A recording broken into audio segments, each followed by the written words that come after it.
Let's try to solve this problem. So we have to simplify the following expressions. For the first one, we have 5 times quantity x plus w. So to simplify this, we simply apply the distributive property. That is, we can distribute the 5 to every term inside the parentheses. Or in other words, we will multiply 5 to every term inside the parentheses. So we have 5 times the first term x plus 5 times the second term w. So this is already the final answer. For number 2, we have 3x times quantity 2y plus 5z. So likewise, we can apply the distributive property. So let's multiply this 3x to every term inside the parentheses.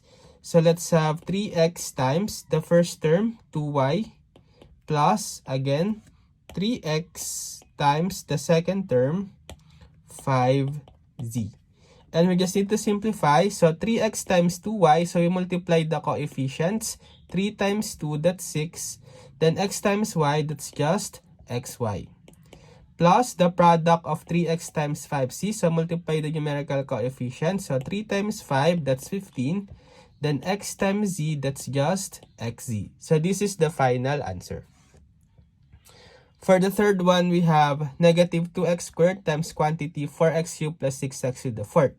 So let's distribute, multiply negative 2x squared to every term inside the parentheses. So we have negative 2x squared times the first term, 4x cubed, plus, again, negative 2x squared times the second term, 6x to the fourth. So simplifying, we need to multiply negative 2x squared times 4x cubed. So let's multiply the constants. So negative 2 times 4, that's negative 8. And for the variable x squared times x cubed, so applying the multiplication law of exponent, so we copy the same base x and add the exponent. 2 plus 3, that's 5. Next, we have negative 2x squared times 6x to the fourth.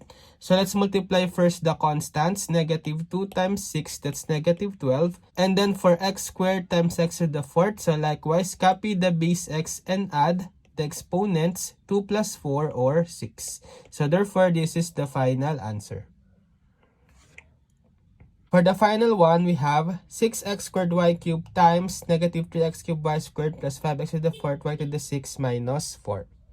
Okay, we can distribute the 6x squared y cubed to every term, multiply. So we have 6x squared y cubed times negative 3x cubed y squared plus, again, 6x squared y cubed times the second term, 5x to the fourth y to the sixth, plus 6x squared y cubed times the last term, negative 4. And then we simplify. For the first one, we have 6 times negative 3, that's negative 18. Then for the same base, x squared times x cubed, so copy the base x and then add the exponents. 2 plus 3, that's 5. For y cubed times y squared, copy the base y. Again, add the exponent. 2 plus 3, that's 5. For the second term, multiply the constant. 6 times 5, that's 30. Then for x squared times x to the fourth, so copy base x, add the exponent. 2 plus 4, that's 6. For y cubed times y to the 6, copy base y, add the exponent. 3 plus 6, that's 9. Then for the last term, let's multiply 6 times negative 4, that's negative 24. And then we just need to copy this x squared y cubed. So therefore, this is the final answer. Okay, now it's your turn to try to solve this problem and just comment your answer.